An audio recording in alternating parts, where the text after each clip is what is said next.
Las opiniones y comentarios vertidos en este programa no son responsabilidad de TV Azteca, sino de quien los emite.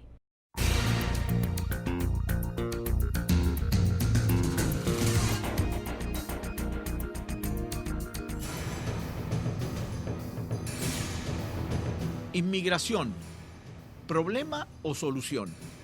Resulta paradójico que mientras, por un lado, hablando del problema grave que puede ocasionar nuestro vecino del norte al seguir expulsando, en calidad de espera, a muchos inmigrantes que aguardan por sus destinos en nuestra frontera, del lado de México, las industrias y empresas en general de la zona demandan mano de obra urgente para poder seguir creciendo en sus planes de expansión.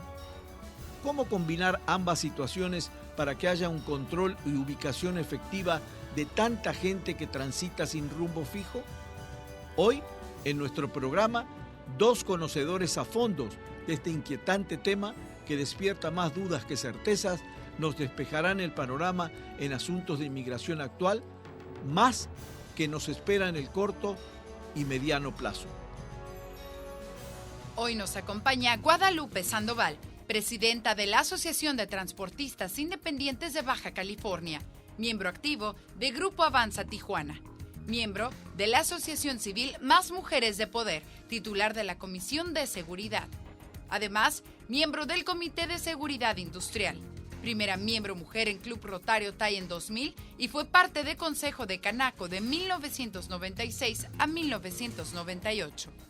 También contamos con la presencia de Félix Acosta Díaz, doctor en Ciencias Sociales con especialidad en Estudios de Población por el Colegio de México y miembro del Sistema Nacional de Investigadores. Es profesor investigador del COLEF, adscrito al Departamento de Estudios de Población. Sus líneas de investigación son familia y hogares, política social y evaluación de políticas públicas. Fue consejero del Consejo Nacional de Evaluación de la Política de Desarrollo Social durante el periodo de 2006 a 2010.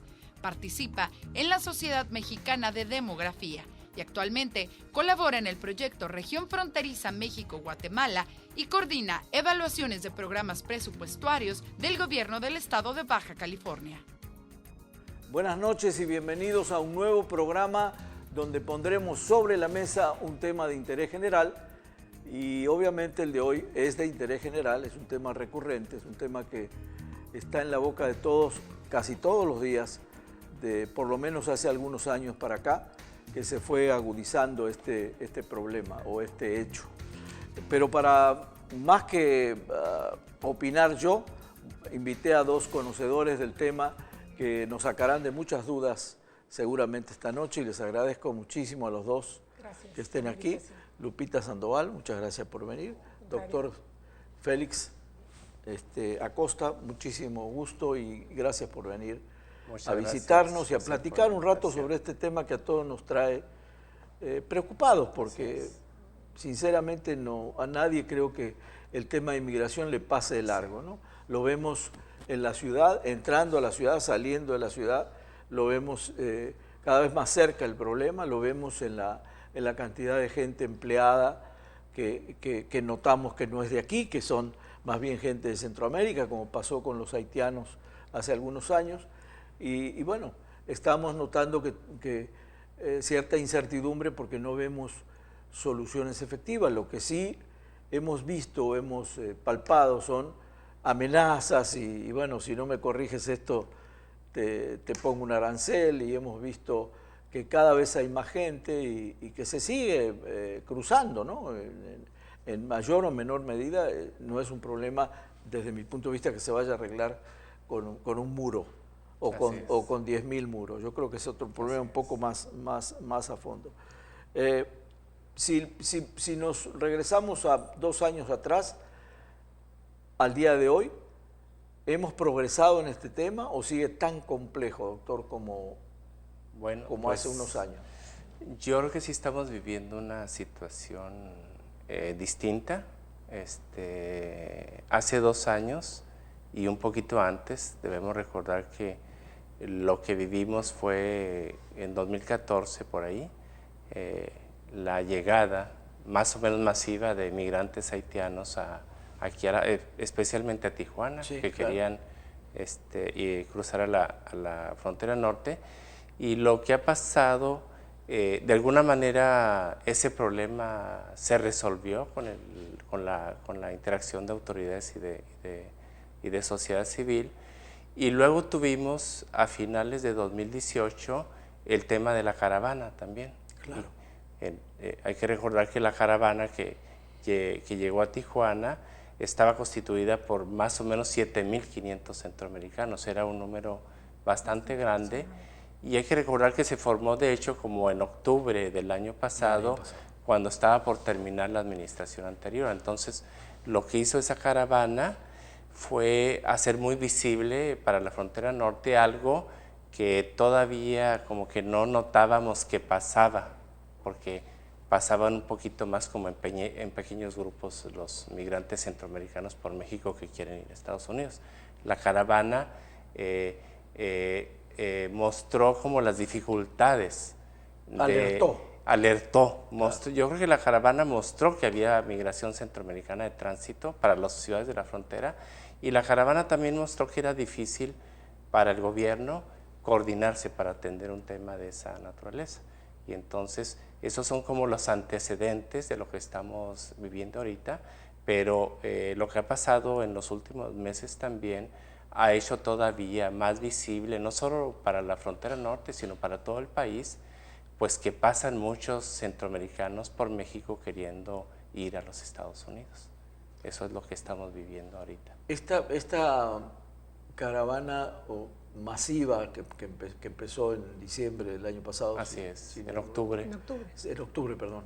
Si ¿se pudo haber frenado o se esperó? ¿Por qué se esperó hasta ahora? No se frenó porque el gobierno tuvo la intención como de tenía la tarea de atender a la caravana, ¿no? Okay. Entonces, y lo que pasó fue también que la caravana ocurrió en un momento de transición entre el gobierno de Peña Nieto y un gobierno electo que todavía no tomaba posesión. Pero lo que pasó también es que en realidad el gobierno de Peña Nieto había como suavizado mucho el control de la frontera sur en los últimos 6 meses de su administración. Y lo que pasó con la caravana es que sí hubo un discurso del gobierno de que iba a haber una actitud más abierta de parte del gobierno hacia la migración de centroamericanos. Y de hecho para los centroamericanos que quisieran quedarse en México. Yo creo que hubo una lectura un poquito errónea de parte de la población de los países de Centroamérica y de otros países que usaban a Centroamérica como paso también para tratar de llegar a Estados Unidos, de que se les iba a permitir transitar libremente hacia los Estados Unidos. Claro. Eso fue como lo que pasó con la caravana. La caravana sí generó de alguna manera como un efecto de llamada, los sociólogos le llaman así, como un efecto de llamada, es decir, oigan, se puede transitar por México hacia los Estados Unidos. Y entonces las cifras que están ahí, que ya son más o menos públicas, de migración en los primeros meses de este año, pues son cifras históricas, claro, que no se habían observado en ninguna de las administraciones anteriores, ni de Peña Nieto, ni de Felipe Calderón, ni de Fox. El promedio de migrantes centroamericanos que intentaban llegar a los Estados Unidos pasando por México era como de 480,000 por año, ¿sí?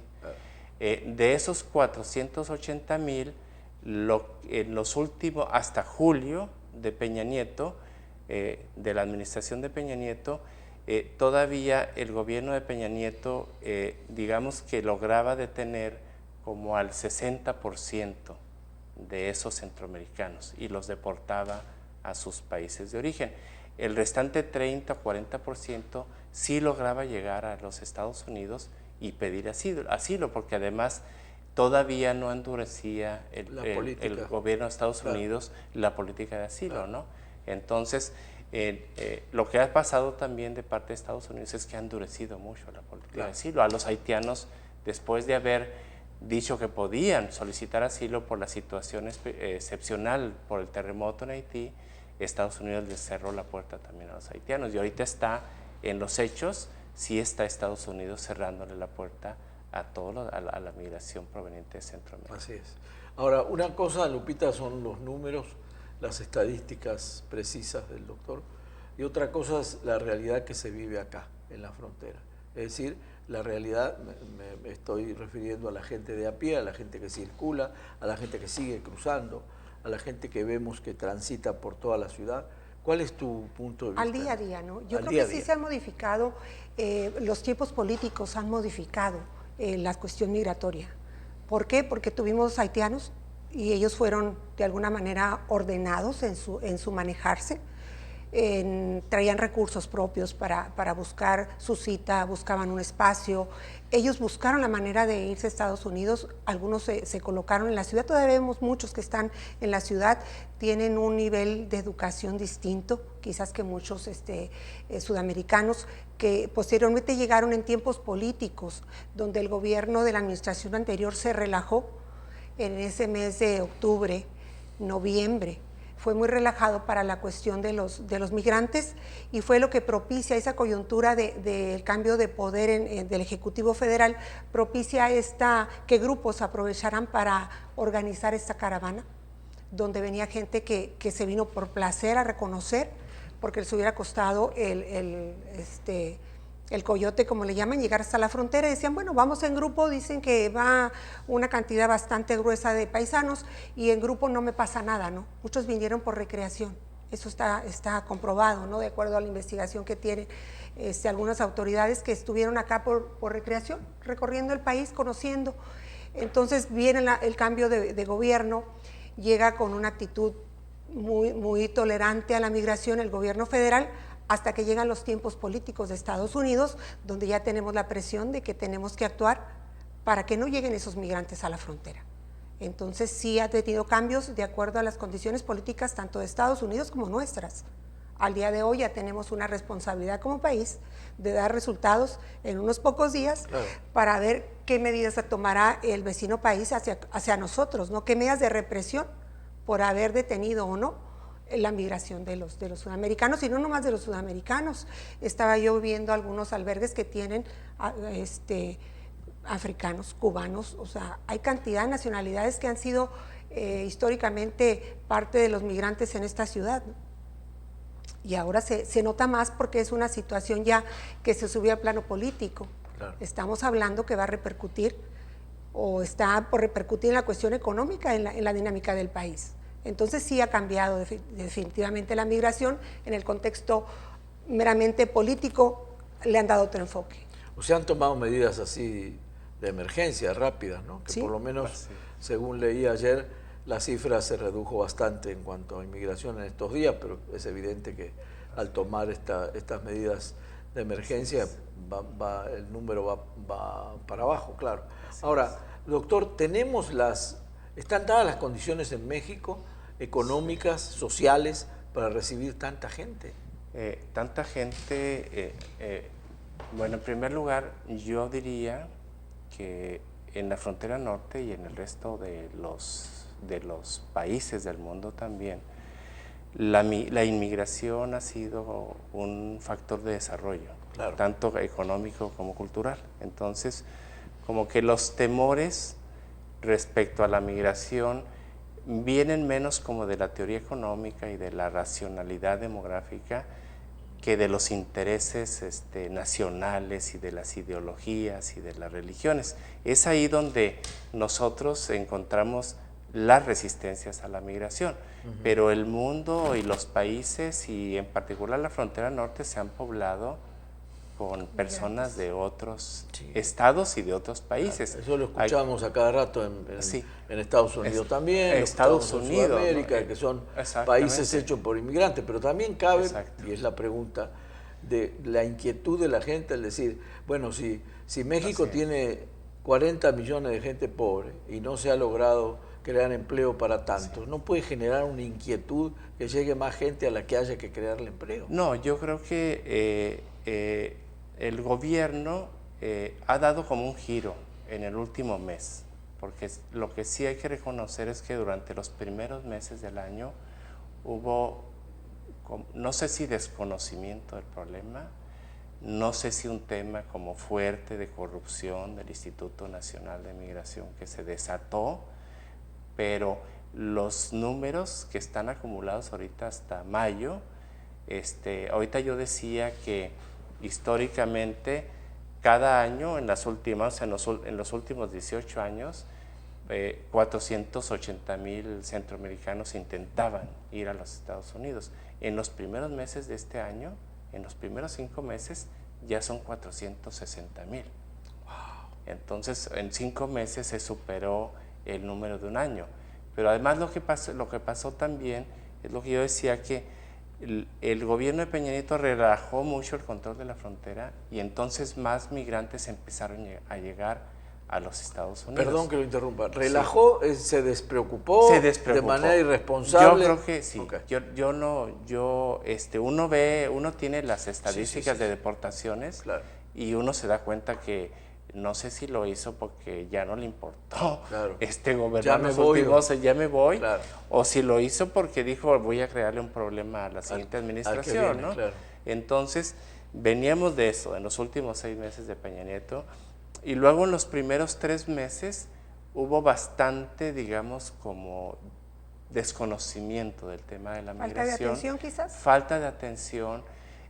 Yo creo que no se hicieron bien las cosas y de hecho el gobierno mexicano no tenía realmente una política migratoria en los primeros meses. En marzo hay que recordar que la secretaria de Gobernación, Olga Sánchez Cordero, tuvo una reunión con la Secretaría de Seguridad Interior y allí abordaron por primera vez el tema de la urgencia como de regular un poquito más la migración centroamericana. Pero los números que siguieron después de marzo alertaron y preocuparon mucho a los Estados Unidos y a México también. Entonces sí fue necesario que el gobierno le diera un giro a la gestión de la migración. Pero yo creo que lo que sí cambió es que el gobierno tiene ahorita, que no tenía en los primeros meses del año, el gobierno sí tiene ahorita lo que los expertos en política llamamos una política integral migratoria. Okay. Voy a la pregunta que me dicen. Una política que atiende como la multicausalidad de la migración, porque tiene, por ejemplo, una parte que hace mucho énfasis en la cooperación con los países de Centroamérica para crear opciones de desarrollo allá y que la gente se quiera quedar, porque ahí va. Está súper demostrado que los migrantes centroamericanos no quieren vivir en México. Eso tiene que ver, eso tiene que ver con el conocimiento que tenemos de la migración. Los migrantes centroamericanos quieren irse a los Estados Unidos, no quieren realmente vivir en México. Es muy probable, no les interesa, o sea, México no es una opción para ellos. Tiene mucho que ver con las redes que ellos tienen ya construidas históricamente. Más del 10% de la población de salvadoreños y de guatemaltecos, no desconozco el caso de los guatemaltecos más claramente, pero una parte importante de la población de Centroamérica vive en Estados Unidos, claro, y tienen redes, y esas redes de alguna manera les financian a los migrantes el tránsito por México, ¿no? Honduras, que es el país como que de reciente migración también en el asunto de la migración hacia Estados Unidos, Honduras hay que recordar que tiene también como un estado fallido económica y políticamente y una situación de violencia que empuja a los migrantes a abandonar el país. Entonces, es probable que en el mediano plazo, y ahí es donde está otro componente de la política migratoria de este gobierno, que es crear opciones de desarrollo para la frontera sur, para los estados de la frontera sur, para que los migrantes centroamericanos que deseen, porque cambiaron las cosas, porque ya no es posible que los reciba Estados Unidos y porque no quieren regresar a sus países de origen, para que esos migrantes, si lo deciden, puedan permanecer en México. Los absorban. Los absorben. Entonces, es la primera vez también que un gobierno, hay que recordar que los gobiernos anteriores habían prácticamente olvidado al sur, o sea, Chiapas, y eso lo demuestran estudios que ha hecho en conjunto En conjunto han hecho varios centros públicos del CONACYT, incluido el Colegio de la Frontera Norte y el Colegio de la Frontera Sur. Estos estudios, y hay todavía un diagnóstico muy reciente, han mostrado que los estados y los municipios de la Frontera Sur son espacios donde no hay institucionalidad, donde no hay legalidad, donde hay mucha corrupción, ¿sí? Y ese es el escenario del tránsito, del primer contacto. Eso propicia mucho también el problema de la corrupción y el tráfico de personas. Entonces, por primera vez también, este gobierno está atendiendo el asunto del tráfico de personas. O sea, yo digo, era tan fácil saber cómo funcionaba, porque si tú detienes un tráiler con 135 migrantes, pues les puedes preguntar, ¿no? Claro. ¿Cómo lo hicieron? ¿A quién le pagaron? ¿no? Casi un censo. Claro, exacto, es muy fácil, claro, es información privilegiada, ¿no? Entonces, ahorita el gobierno, por ejemplo, ya tiene información de que hay una red de tráfico de personas, de migrantes centroamericanas constituida históricamente, y en la que los agentes del Instituto Nacional de Migración tenían una participación. O sea, se habla inclusive de que el modus operandi era recibirlos, llevarlos a las estaciones migratorias y ahí venderles un pase de salida en $1,500, $2,000, $3,000 para que pudieran transitar por México hacia los Estados Unidos. Negociazo. Entonces, el INAMI era una parte importante del problema, ¿sí? Y entonces, lo que ha pasado, y es la preocupación que yo entiendo que es legítima de la gente de la Frontera Norte, es que en estos primeros meses más gente centroamericana logró ir a los Estados Unidos y pedir asilo, y ahorita hay un acuerdo entre México y Estados Unidos para que a los solicitantes de asilo los devuelva a Estados Unidos a la frontera y puedan permanecer 6 meses, un año en la Frontera Norte. Esa es la preocupación que ahorita hay en las ciudades de la Frontera Norte, pero yo diría que los números, que no los tenemos nosotros, pero yo creo que sí los tiene el gobierno de México y el gobierno de Estados Unidos, los números no son para alarmarse. Y ahí va mi argumento. Porque, eso me tranquiliza, ¿eh? Sí, yo también, yo en realidad soy bastante optimista, porque el gobierno, insisto, está como abordando el asunto de la migración, como tocando las diferentes dimensiones. Por ejemplo, se mandó a la Guardia Nacional y todo el mundo critica y dice, la Guardia Nacional se mandó para que tenga migrantes. No, o sea, yo creo que hay un asunto también de recuperar la institucionalidad y la gobernabilidad en los estados de la Frontera Sur, que lo digo, estos diagnósticos que hemos hecho en los centros públicos CONACYT muestran que allí hay mucha ingobernabilidad. Claramente. Era necesario que haya ley, que haya seguridad, que haya institucionalidad. Y está el asunto también de intervenir prácticamente ya en el INAMI. Ya se han cesado a más de 500 agentes del INAMI que están siendo investigados precisamente por ser parte de esta red de tráfico de personas.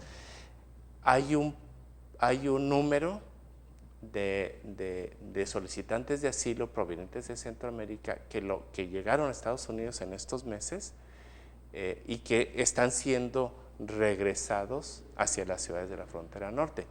En los primeros 3 meses del año, la cifra acumulada era como de 11,000 que ya habían regresado. La cifra acumulada ahorita, porque ya están regresando por más ciudades además, es de 16,000. Y la cifra más preocupante podría ser de 50,000 o de 60,000 migrantes esperando en la frontera, ¿sí?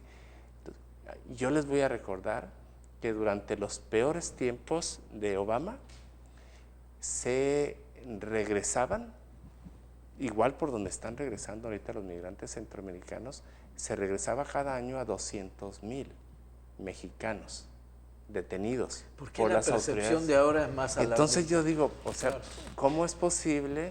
Nos preocupamos, yo creo que por un asunto muy particular. Nos preocupamos porque son extranjeros. Y ahí es donde yo digo que las ciudades de la Frontera Norte como que no están realmente honrando esa tradición y esa identidad que tienen de haberse formado con la migración. O sea, si uno revisa los datos del censo, el 50% de la población de Baja California no nació en este estado. No, claro. ¿Sí? No, Hay muchos que nacieron en Sinaloa, en Baja California, en Sonora y en Jalisco. Y hay chilangos, también hay bastantes chilangos. Claro, claro. Pero también en la historia, por ejemplo, en la historia cultural y de poblamiento de Tijuana, hay armenios, hay japoneses, chinos, claro. hay chinos, hay rusos, ¿sí? Claro. Entonces, yo digo que es muy importante y este debería ser como un mensaje para la sociedad civil, que es muy importante que primero reconozcamos que la gente no migra realmente por voluntad, o sea, la gente migra la mayor parte de las veces por necesidad, por cuestiones de seguridad. Eso es lo que ha pasado.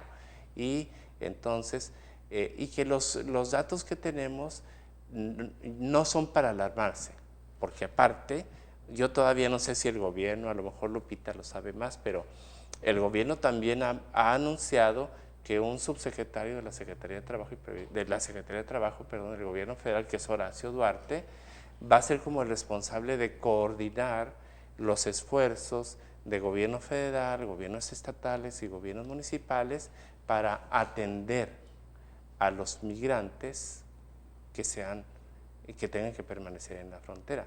Entonces, yo creo que eso es lo que pasó cuando pasó lo de la caravana. Hubo mucho descontrol, nos asustamos mucho, o sea, hubo gente que tuvo expresiones de rechazo hacia los migrantes centroamericanos porque nunca vieron a 7,500 personas en situación de vulnerabilidad y de necesidad, ¿no? Claro. Y sin embargo, de alguna manera la sociedad y el gobierno gestionaron la atención a esa población.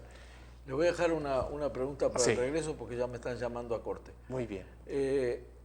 Los gobiernos centroamericanos fueron demasiado laxos porque como que después de todo es una conveniencia que la gente se me vaya, no tengo que generar empleo, esa gente se me va y me va a mandar dólares, así que no ha sido también un poco un descuido de los gobiernos de Centroamérica. Y se la dejo para el regreso. Regresamos enseguida con el tema apasionante, por cierto, y bien explicado. Seguiremos en un momentito, por favor, no se vayan.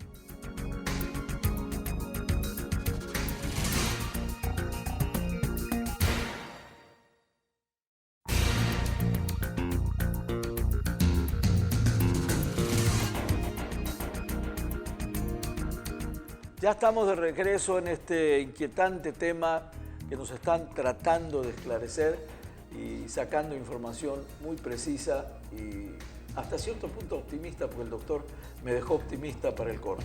Pero vamos a seguir con la pregunta que dejaba yo antes de irme al corte, que era, ¿los gobiernos centroamericanos no fueron demasiado laxos en esta cuestión?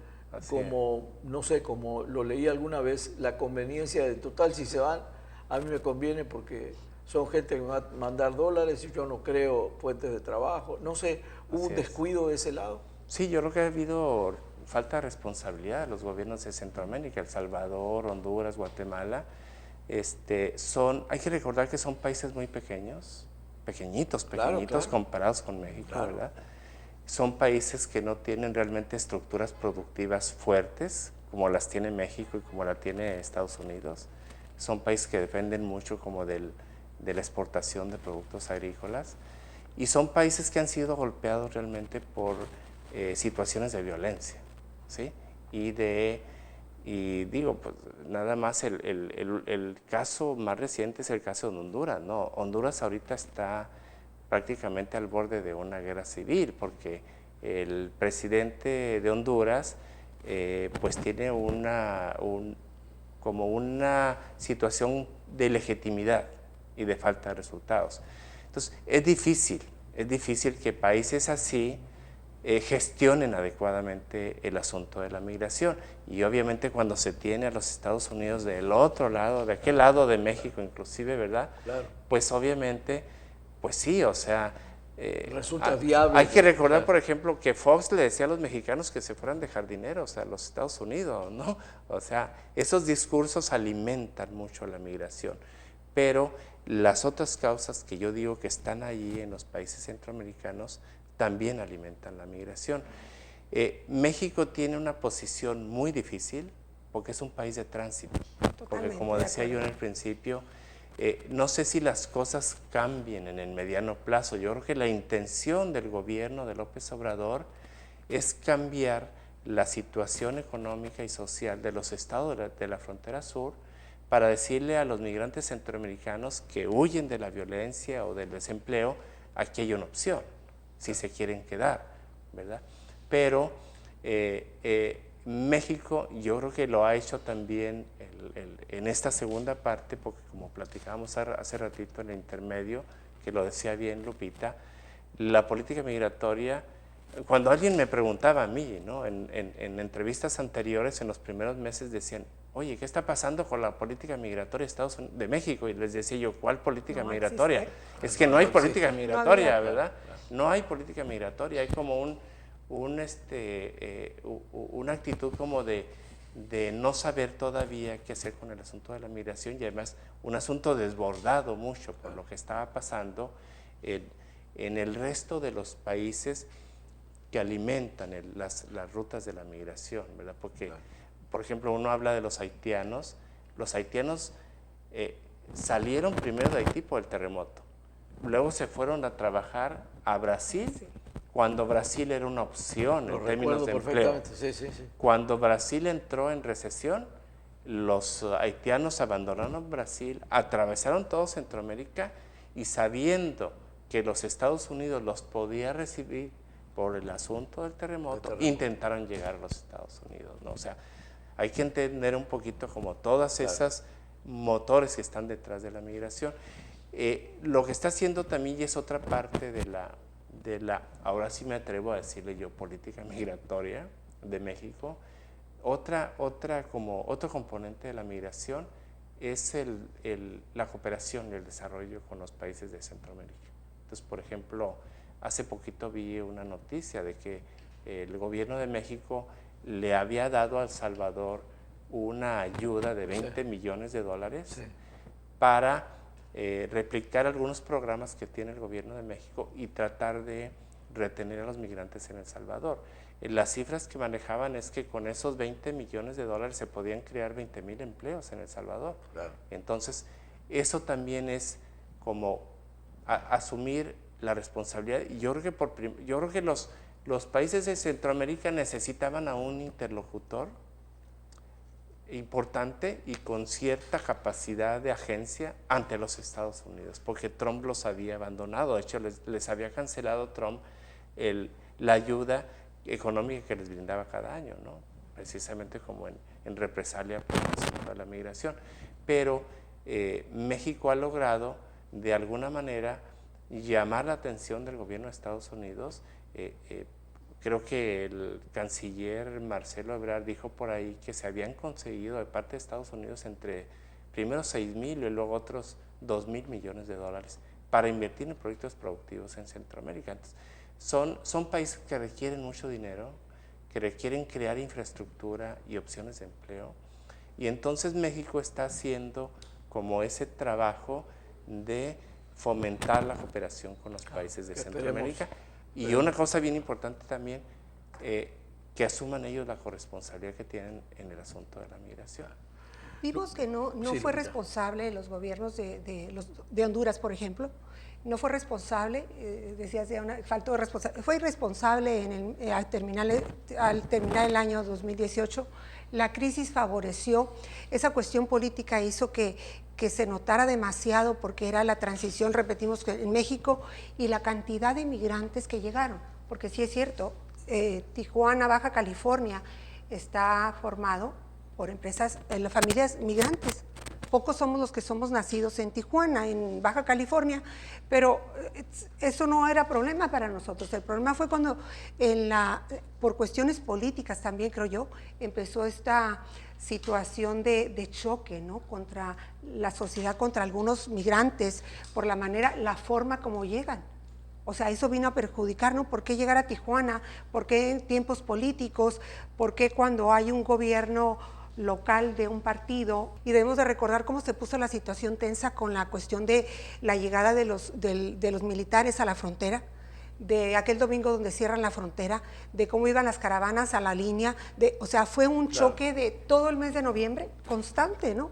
Donde la verdad yo reconozco la participación de las autoridades, tanto la Policía Municipal como la Policía Federal, que tuvo a bien a coordinar los trabajos, donde afortunadamente, y debemos de reconocerlo, donde en el mes de enero se cerraron los albergues sin el uso de la violencia, donde se trató de mediar en todo momento, a pesar de que el gobierno federal no tenía una política establecida de migración, no la tenía, no la habían considerado en su esquema al entrar en funciones el gobierno. Les dejaron tremendo problema el gobierno de Peña Nieto, no sé si a propósito o cómo, la historia nos lo dirá con el tiempo, ojalá que alguien escriba un libro y nos cuente, pero sí lamentable la situación que vivimos, porque no había recursos. Han de recordar el alcalde pidiendo 100 millones de pesos para atender los migrantes exigiendo comida, no había un espacio suficiente bajo techo donde tenerlos.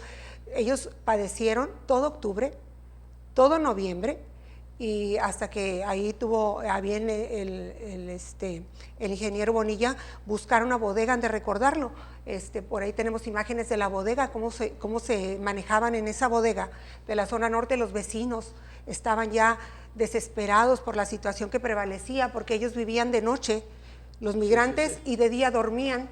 La cantidad de ayudas, yo recuerdo haber ido a esa bodega donde estaba una situación bastante precaria, insalubre incluso, donde estaban a punto de tener una pandemia, donde buscaron sacarlos de ahí y a todos reasignarlos en el Barretal. Y muy difícil se tornó ese tema en los últimos días de diciembre. Déjame ir a que me están llamando a un corte y regresamos en un minuto. No se vaya, por favor.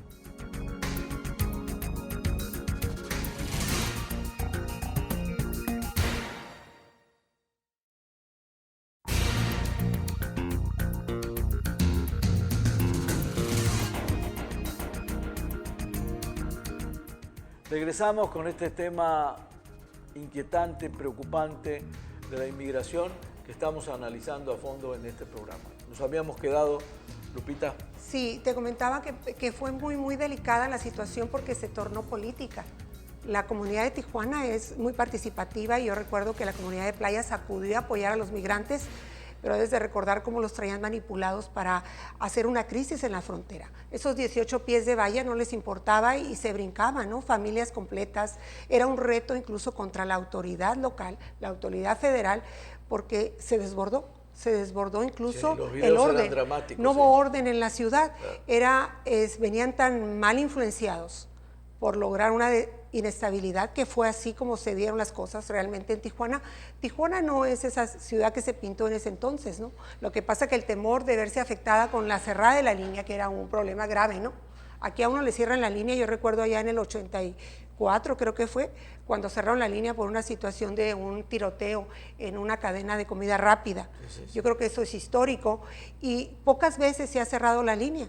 Claro. Esta ocasión se cerró un día domingo. Era un caos en Tijuana porque estaba todo el mundo alerta de qué sucedía con la cantidad de migrantes, donde era un choque del alcalde contra la autoridad federal, ¿no? ¿Quién se hacía responsable? ¿Cómo? No hay recursos. O sea, era un caos político que premió a la ciudadanía y eso originó que se hicieran estas situaciones de ¿por qué proyectamos que no aceptamos la migración? Yo creo que no se dio ese enfoque político, vuelvo a lo mismo, y no, Tijuana está creado de migrantes. Yo creo que todos llegó en algún momento nuestro familiar a instalarse en Tijuana, claro, o somos nacidos fuera, pero adoptados en Baja California, en Tijuana. Sí, el origen es sí. Claro. Entonces no fue tanto, sino lo que se le dio, el toque político que se le dio en los medios, lo que perjudicó esta situación, y la falta de política migratoria que tenía el gobierno entrante. Porque entraron y no sabían qué hacer. Decía por ahí la maestra Sánchez Cordero que ya se había resuelto un problema de migración, ¿no? Y éramos nota a diario. Claro.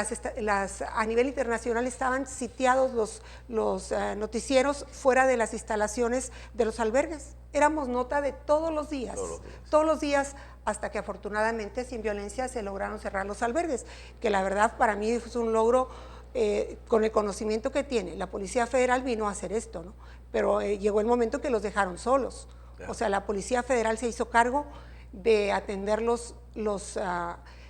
albergues y buscar la manera de tener la mejor solución la más mediática para no ser una noticia mundial y violentar los derechos humanos de esos hubo migrantes meses y de caos, refugiados. ¿no? Hubo meses de caos. Claro que hubo meses de caos. Claro, donde inclusive los productores de hortalizas y todo que les trababan la línea, que hicieron también Ahora el mes de abril fue el mes que más caos padecimos, al menos en Tijuana, porque retiró CBP agentes para llevarlos a otra frontera, que era El Paso, Texas, porque yo creo que se corrió la voz que en Tijuana hubo crisis, entonces muchos migrantes ya no quieren llegar a Tijuana, claro. Se están yendo por El Paso a cruzar la frontera, están buscando otras, hay que recordar en unos meses pasados que decían viene otra caravana a Tijuana, sí, claro. Se desvió, ya no viene a Tijuana, porque buscaron otras opciones porque no quedamos bien en cuanto al trato que se le dio a los migrantes en esa ocasión que fue el fin de año.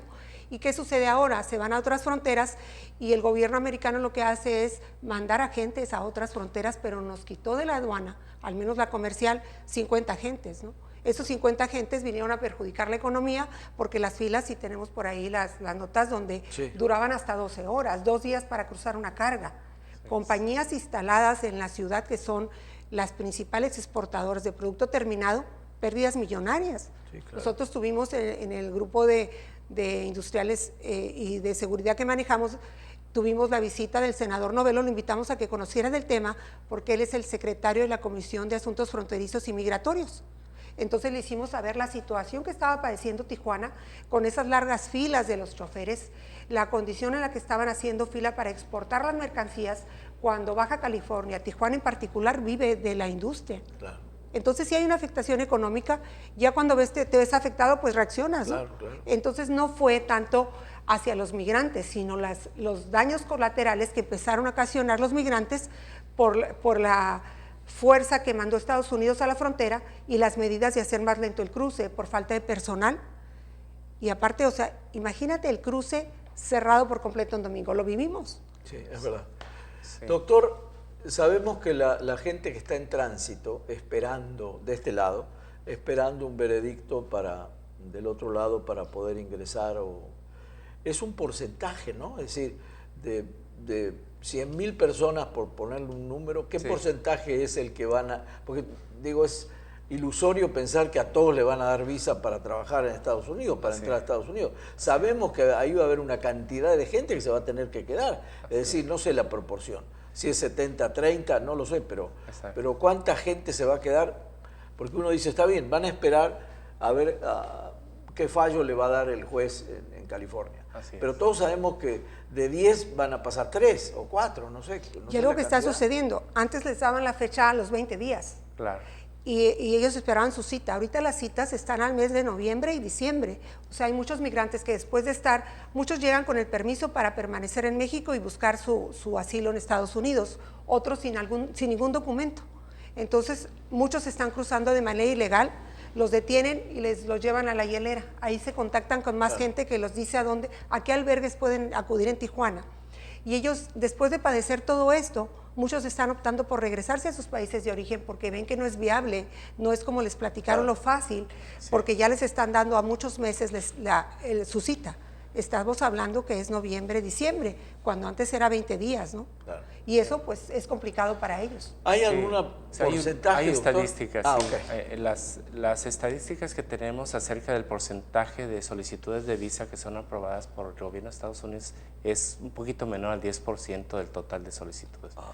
Pero lo que pasaba es que Estados Unidos, el gobierno de Estados Unidos era como un poco laxo en la aplicación de una ley que ellos tienen, que ahorita la están aplicando mucho más duramente, y que era como sancionar o como un delito o como una falta administrativa el intentar cruzar a Estados Unidos sin papeles la primera vez.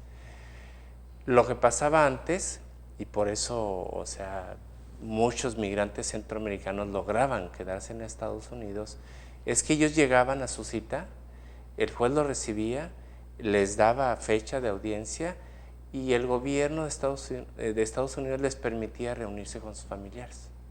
¿Sí? Claro. Entonces, lo que va a pasar, y es donde están cambiando realmente ya las señales que están recibiendo los migrantes centroamericanos, es que el gobierno de Trump está abandonando esa política. O sea, ya mostró que tiene intenciones de regresarlos. Pero lo que yo, cuando se discutió, perdón, el acuerdo entre México y Estados Unidos, se hablaron de cifras. Y yo hace ratito les dije que hasta los primeros meses del año llevamos 11,000. Ahorita llevamos como 16,000.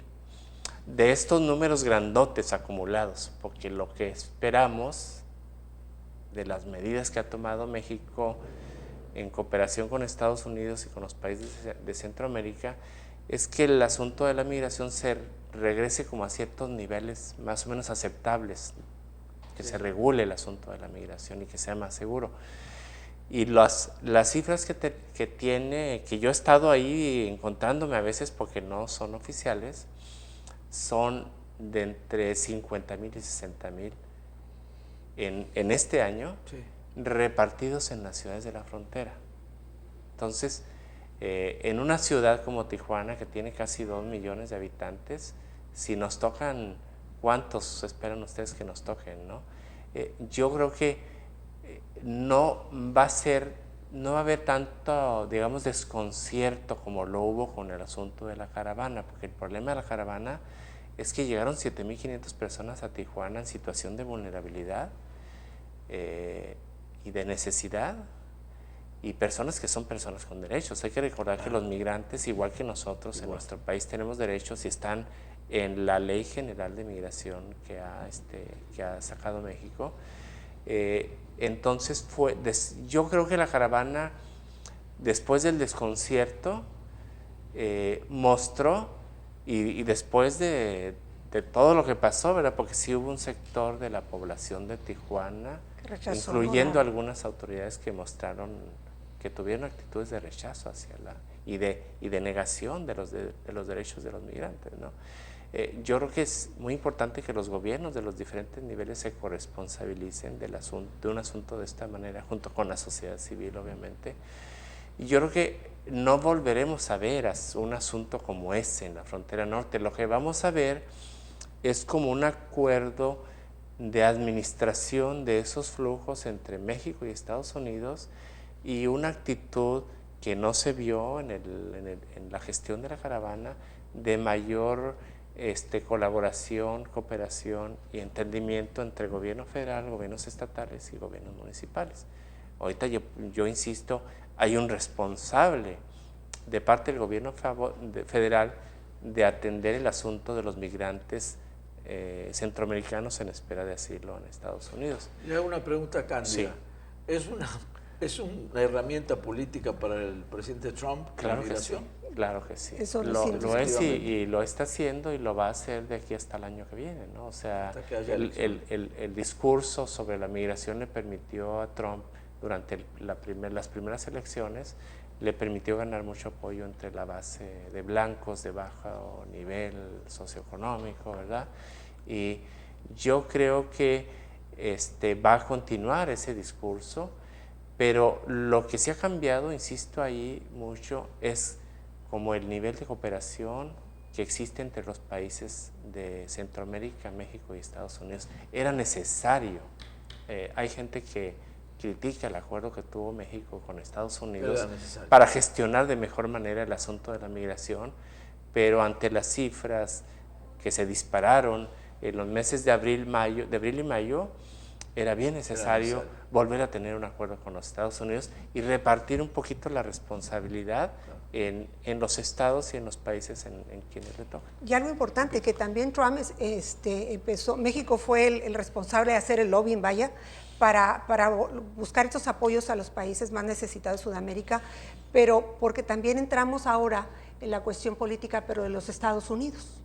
Desafortunadamente el año pasado y principios de fue la cuestión política nuestra, ¿no? Ahora va de regreso, ahora estamos abonando a que se posesione Trump con esa política que ha hecho pública por medio de sus twitters, ¿no? Exigiendo a México lo que él considera que es correcto, exhibiendo que él tiene una postura tajante a la migración, buscando adeptos para poderse reelegir. O sea, él está haciendo su parte políticamente, Claro. que a nosotros nos favorece porque el gobierno ya está tomando una postura de hacerse responsable de lo que pasa en el país con esta política migratoria, y afortunadamente ya los tiempos políticos nuestros ya pasaron. Ahorita vamos a tener alineados los 3 órdenes de gobierno del mismo partido directamente con el Ejecutivo Federal, donde ya no va a haber a quién le digo, a quién le hago, o ese choque que vivimos en la administración, que lo que pasó el fin de año, ¿no?, pasado, que era el alcalde quería de un modo, el superdelegado de otro, y era un enroque que traían tremendo, donde no se ponían de acuerdo, y algo tan simple, o sea, en los apoyos, ya al final del tiempo de las caravanas, de los albergues, el apoyo, o sea, el gobierno municipal optó a hacerse a un lado, hasta en los más mínimos servicios. O sea, y lo digo con conocimiento de causa. Entonces, optaron por empezarse a retirar y dejarle al gobierno federal la responsabilidad. El ingeniero Neri, que tuvo a bien dirigir el albergue, ser el administrador, padeció esas situaciones donde llegó un momento que el gobierno municipal se deslindó, ¿no? Se deslindó por completo y dejó esa responsabilidad cuando era el responsable nuestro de la ciudad, y buscar ¿qué mejora tenemos? Ahora la industria maquiladora fue muy participativa en buscar, se hizo un consenso en ese tiempo, se les apoyó a los migrantes para tener documentación, hacerse de ella para tener un trabajo. Ahora esa participación no la tenemos, o sea, como ya están dispersos los migrantes, llegan por su propio pie poco a poco, claro, a cuentagotas, otros son deportados y se quedan en la ciudad, entonces ya no hay ese control como lo hubo en ese momento, porque era, si recuerdas, el albergue en Benito Juárez, un censo, brindándoles apoyos para que fueran a trabajar. Quien buscaba un trabajo, lo consiguió. Quien buscaba cruzar, pues fue también motivo de que fueran, han de recordar las situaciones donde los polleros iban buscando, decían, se perdieron los migrantes. No se perdieron, pagaban sus parientes fuertes cantidades de dinero para que se los llevaran los polleros, quienes ponían un departamento y ahí los tenían en lo que los cruzaban. O sea, fue una situación bastante difícil, donde ganaron todos los que se dedican al trasiego de personas, ¿no? Tremendo. Me quedan 2 minutos para una pequeña conclusión, doctor, de todo esto. Yo lo noté optimista en lo que dijo, me pareció revelador, y al mismo tiempo me alienta a pensar de que las cosas van por buen camino. Sí, yo creo en el valor de la migración y en la riqueza cultural que los migrantes de todos los países le dan a las sociedades. Yo soy de Monterrey y hasta hace pocos años me sentía migrante en Tijuana. Claro. ¿Sí? Sí, claro. Pero cuando uno está ya un ratito aquí en Tijuana, uno reconoce el valor y la riqueza cultural de la ciudad, y que esta se ha construido en base a la contribución de mucha gente de muchos países y de muchos estados. Entonces, yo creo que eso es importante que la gente lo reconozca, porque además la gente de Tijuana tiene como la tradición de ser muy hospitalaria y muy cálida. Claro. ¿Sí? No es como Monterrey, es otra cosa, ¿eh? Claro. Monterrey es bien diferente. Entonces yo creo que hay que ser optimistas y hay que reconocer también, eso es muy importante que reconozcamos, que los migrantes están en situación de vulnerabilidad y que son personas que tienen derechos. Entonces eso es bien importante. Y el principal derecho, ¿no? Buscar una mejor vida, ¿no? Tener la oportunidad de buscar el prosperar, el tener una mejor vida para sus familias, eso es muy importante. Y yo creo que Tijuana es respetuosa de eso, y ahora que llegue, si es que llega a presentarse una situación, escuchaba yo que piensan rehabilitar otra vez un albergue y demás, pues si eso, yo creo que la comunidad tijuanense apoyará todas esas cuestiones, porque lo hemos hecho siempre, pero yo creo que ahora va a haber un orden que no hubo en su momento, ¿no? Ese descontrol ahora ya no debe de existir siquiera. ¿Está como el doctor optimista también? Claro que sí, porque yo creo que ya la experiencia la pasamos, ¿no? Nos costó caro. Pagamos el precio los tijuanenses, nos costó caro. Hubo algunas situaciones que pusieron... Bueno, a raíz de eso llegamos a este punto, a hacer el lobbying para los países hermanos de Sudamérica, para que tengan una mejora y una inversión del extranjero, para que mejore su calidad de vida, ¿no? Y sea una manera de no salir de su país buscando una opción. Les agradezco infinitamente a los dos su Muchas gracias, José. Tan valioso. Al contrario, gracias. Y dejamos abierto el tema, porque esto no se cierra. Esto va a continuar. Y a usted, muchas gracias por acompañarnos. Y ya tiene usted motivo para reflexionar un rato en casa. Los esperamos el próximo domingo. Muy amables.